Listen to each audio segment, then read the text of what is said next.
Hello everyone. आज हम आपका APSC mock test 2 series start करने जा रहे हैं। उससे पहले हमने एपीएससी मॉक टेस्ट 1 हमने आपके साथ पूरा डिस्कस किया था।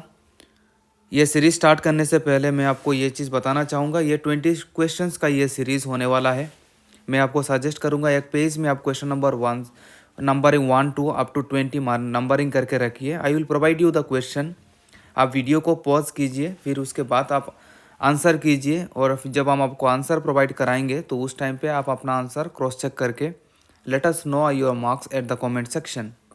या फिर जब आप वीडियो चलेगा तो उस टाइम पे जब क्वेश्चंस आपको मिलेगा तो वीडियो पॉज करके आप कमेंट सेक्शन में ही अपना आंसर देके आप अपना आंसर क्रॉस चेक कर सकते हैं, ठीक है। और वीडियो ख़त्म होने तक कैसा लगा आप हमें कमेंट सेक्शन में ज़रूर बोलिए, ताकि हमें भी पता चले इस सीरीज़ में आप कितना बेनिफिटेड हो रहे हैं। तो जो लोग नए हैं इस चैनल में, आई वेलकम यू ऑल। और अभी तक आपने अगर चैनल को सब्सक्राइब नहीं किया तो चैनल को सब्सक्राइब करके रखिए। इसका अगला आने वाला जो भी इम्पोर्टेंट सीरीज़ है अब तक का नोटिफिकेशन मिल जाएगा, और एक सपोर्ट रहेगा आपके साइड से हमारे लिए। तो चलिए जी, शुरू करते हैं इस सीरीज़ के लिए। ये वाला series not only for APSC but DHS, DME, upcoming forest battalion, APDCL, पूरा सब एग्ज़ाम्स के लिए कवर अप होगा। हम प्रीवियस ईयर क्वेश्चंस हम यहाँ पे लिए हैं। तो चलिए जी, स्टार्ट करते हैं। क्वेश्चन नंबर 1 आपके सामने ये रहा। Which among the following is the state tree of Assam. Assam का स्टेट ट्री कौन सा है, ये आपको बताना था। ऑब्वियसली वेरी इजी क्वेश्चन, आपको पता होगा इसका answer. Right answer is my Hollong. Option C is the right answer. Option C हो जाएगा हमारा राइट आंसर, ठीक है। तो एट द सेम टाइम आपको ये भी ध्यान रखना है कि अगर मैं स्टेट फ्लावर अगर मैं बात करूँगा, स्टेट फ्लावर बोलूँगा, तो इसको बोलते हैं foxtail orchid. Side by side extra information भी हम आपके सामने शेयर करते हुए चलेंगे। और स्टेट एनिमल आपको पता है वांड हॉर्न्ड राइनो। स्टेट फेस्टिवल है हमारा बिहू डांस, ठीक है, बिहू। और स्टेट डांस होगा तो बिहू डांस। तो चलिए फिर उसके बाद नेक्स्ट हम आगे चलेंगे। क्वेश्चन नंबर 2 पे चलिए। Among the marine ecosystem the most species rich ecosystem is.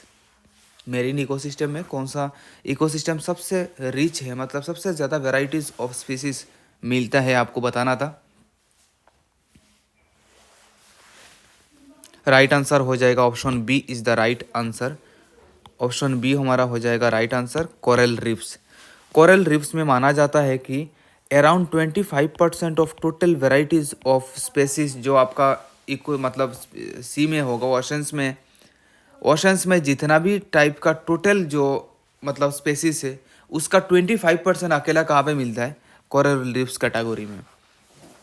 इतना ज़्यादा species of varieties of species आपको यहाँ पे देखने को मिलेगा। तो राइट आंसर हो जाएगा हमारा कोरल रिफ्स, ठीक है जी। चलिए फिर उसके बाद नेक्स्ट हम आगे चलेंगे। अगला क्वेश्चन में क्या बोल रहे हैं, देखिए। Biodiversity hotspots are among the richest and the most important ecosystem in the world. Yes we know biodiversity hotspots are among the hotspots मतलब जहाँ पे सबसे ज़्यादा मतलब you know varieties of species पाया जाता है, that are called hotspots. How many such hotspots are presently there in the world. तो सिंपल सा क्वेश्चन आपसे पूछा है कि वर्ल्ड में टोटल, ये प्रीवियस ईयर एपीएससी पेपर हम आपके साथ डिस्कस कर रहे हैं, तो वर्ल्ड में टोटल बायोडाइवर्सिटी हॉटस्पॉट्स कितना है आपको बताना था। सिंपल सा क्वेश्चन है, ठीक है। तो राइट आंसर हो जाएगा आपका 36 इज द राइट आंसर, ठीक है। और अकेला इंडिया में अगर मैं आपको बोलूँगा कि सर इंडिया में टोटल बायोडाइवर्सिटी हॉटस्पॉट्स कितना है, तो इंडिया में टोटल है हमारे पास 4, ठीक है जी। इंडिया में है 4, और फिर उसके बाद इंडिया में है 4 और पूरा वर्ल्ड में है 36। नेक्स्ट आगे चलिए। Who won the Nobel prize in physics for the discovery of law of photoelectric effect. Photoelectric effect के लिए किन किन को नोबेल प्राइज फिजिक्स में मिला था, आपको बताना था। Again very easy question. Right answer is my Albert Einstein, ठीक है। चलिए फिर नेक्स्ट हम आगे चलेंगे। ये washing machine works on the principle of, हमारे घर में वॉशिंग मशीन होता है, तो वॉशिंग मशीन जो सफाई का काम करता है, that machine based on which principle, ये आपको बताना था।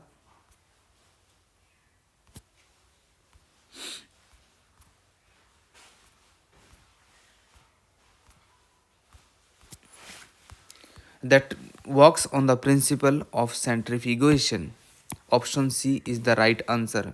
सेंट्रीफ्यूगेशन फोर्स में क्या होगा कि ये जब उसको बार बार हायर मतलब प्रेशर में जब उसको बार बार रोटेट करेगा तो इसका मोलिकुलर वेट जो होगा वो नीचे गिर जाएगा, तो नीचे जितना भी डस्ट वगैरह है वो नीचे आ जाता है। ठीक है, फिर उसके बाद नेक्स्ट हम आगे चलेंगे। The much discussed the line of actual control LAC, इसके ऊपर काफ़ी मूवी वगैरह भी बना है। LAC is disputed border line between, मतलब ये सिंपल सा चीज़ है, ये जो LAC है, LAC जो है, ये LAC कौन से दो कंट्री के बीच में है, ये आपको बताना था। LAC जो है ये कहाँ मतलब किन दो कंट्री के बीच में है, very easy, India and China के बीच में है। दैट इज़ नियरली अराउंड 52 लेके 100 किलोमीटर तक एक्सटेंशन है। ये कब इसको डिक्लेयर किया गया था, 1993 में। ठीक है, ये एडिशनल नॉलेज है, आपको ध्यान रखना है। फिर नेक्स्ट हम आगे चलेंगे। The biggest vaccine manufacturer by volume in the world is, सबसे बड़ा मतलब बाई वॉल्यूम कौन सा वैक्सीन मैन्युफैक्चरर है, ये आपको बताना था।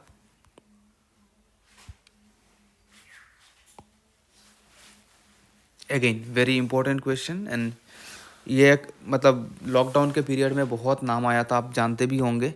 सेरम इंस्टीट्यूट ऑफ इंडिया, ये वर्ल्ड में सबसे ज़्यादा मैन्युफैक्चर किया गया था वैक्सीन, और ये बहुत बड़ा रोल प्ले किया था इसका मतलब वैक्सीनेशन ड्राइव में। कोविड के टाइम पे कोविड वैक्सीन के लिए बहुत अच्छा काम किया था, और आपको पता है इसके चलते हम ऑल ओवर वर्ल्ड में हम मतलब वैक्सीन मेडिसिन प्रोवाइड कर पाए थे, और इसी के चलते, और ये इसके साथ और भी बहुत सारे मतलब ऑब्वियसली मैन्युफैक्चरर थे, लेकिन ये बहुत बड़ा रोल प्ले किए थे।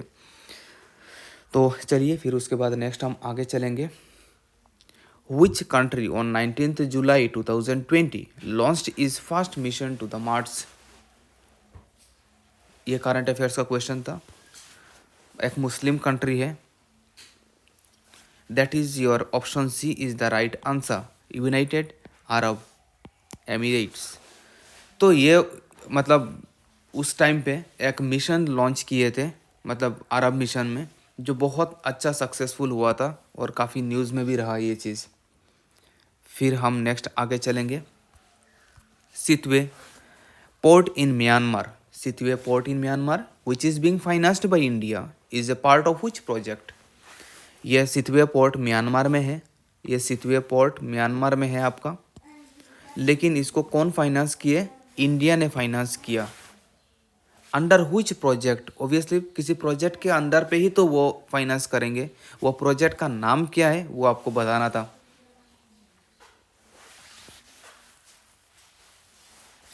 राइट आंसर आपका हो जाएगा कालाधन multi modal transit transport project. ठीक है, ये कौन से रिवर में है, ये कालाधन नाम पड़ा कालाधन रिवर के लिए। ठीक है, कालाधन रिवर के लिए ये, और ये बहुत एक अच्छा इन्वेस्टमेंट रहा इंडिया के लिए, क्योंकि काफ़ी मतलब इसका सिग्निफिकेंस रहा फाइनेंशियल फैक्टर के तहत, तो इसलिए इंडिया ने यहाँ पे इन्वेस्ट किया था। तो चलिए फिर उसके बाद नेक्स्ट हम आगे बढ़ेंगे। Which among the following removed the pro-democracy books from its public libraries recently?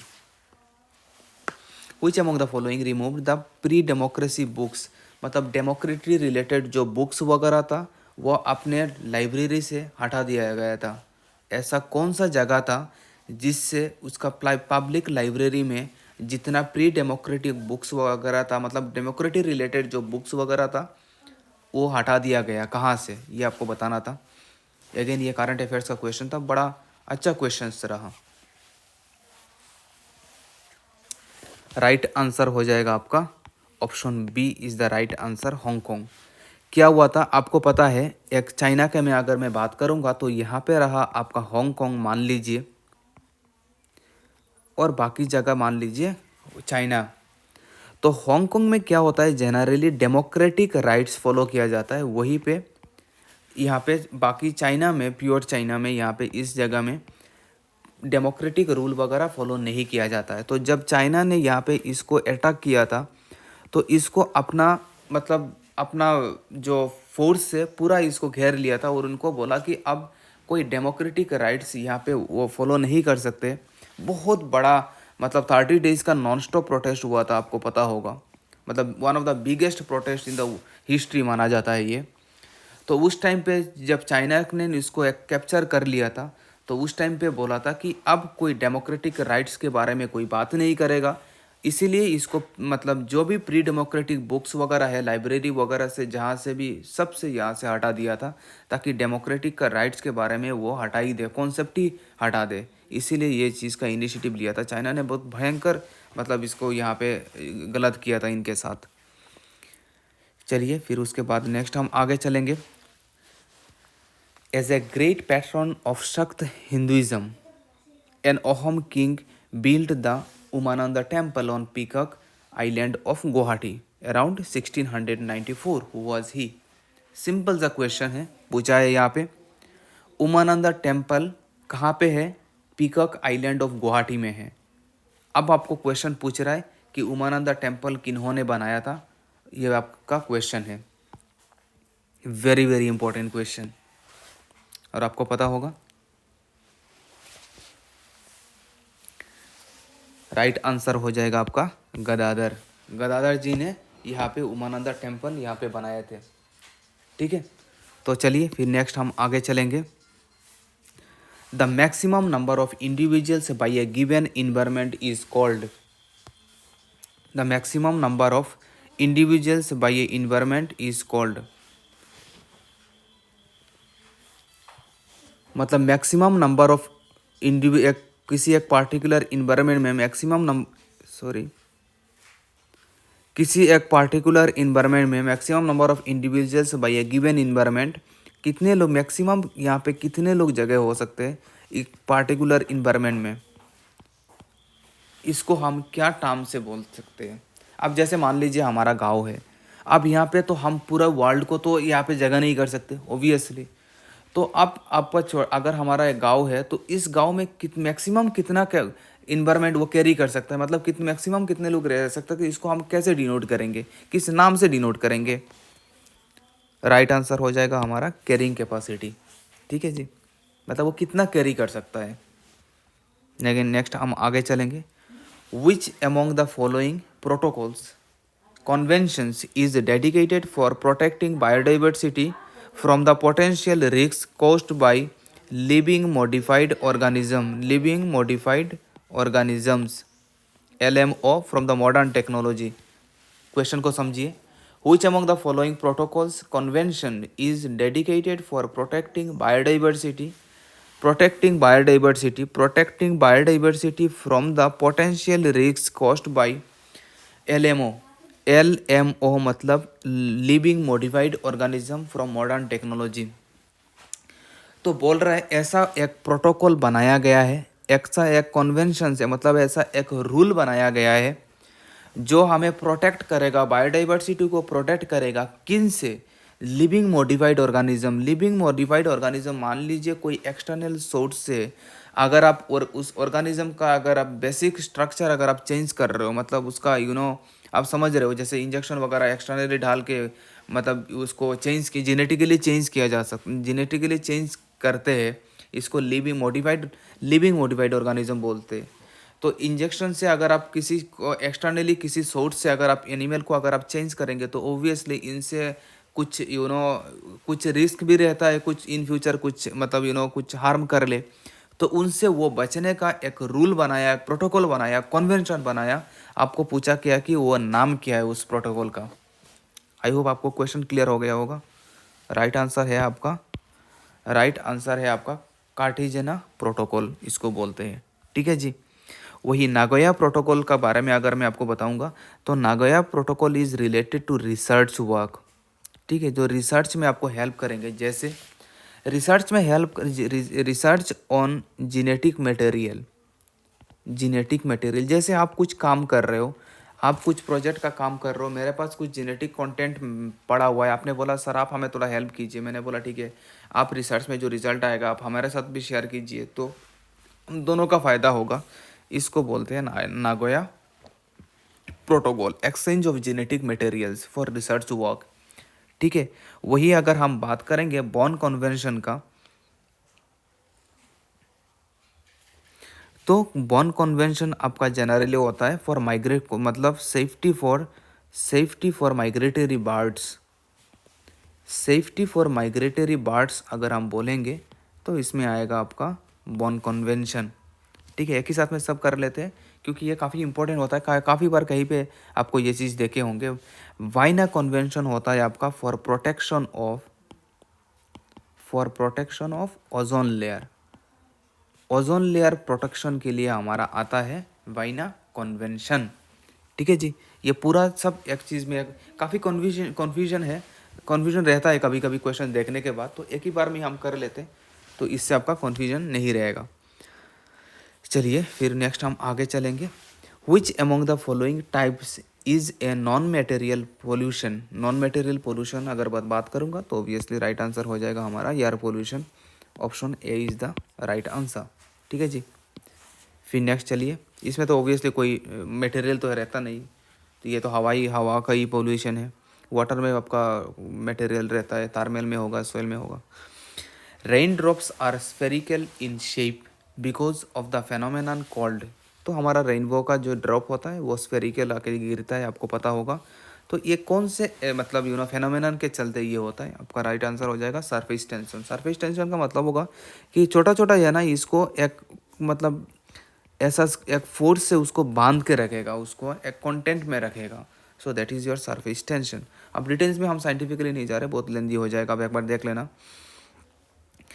Which of the following is an egg laying mammals है, लेकिन वो बर्थ नहीं देता है, वो एग लेइंग है, ठीक है। मेमल्स का मतलब क्या होता है, जो अपना जो रिप्रोडक्शन में मतलब बच्चा जन्म होता है, इसको मेमल्स बोलते हैं, और जो एग लेइंग होता है उसको मेमल्स कैटेगरी में नहीं डालते। लेकिन बोल रहा है कि इस मेमल्स कैटेगरी में एक एक्सेप्शन है, जो मेमल्स है लेकिन वो एग लेइंग है, तो आपको वो बताना है कौन सा है। यहाँ पे राइट आंसर आपका हो जाएगा, प्लेटीपास, ठीक है। और प्लेटीपास का फुल नेम है बक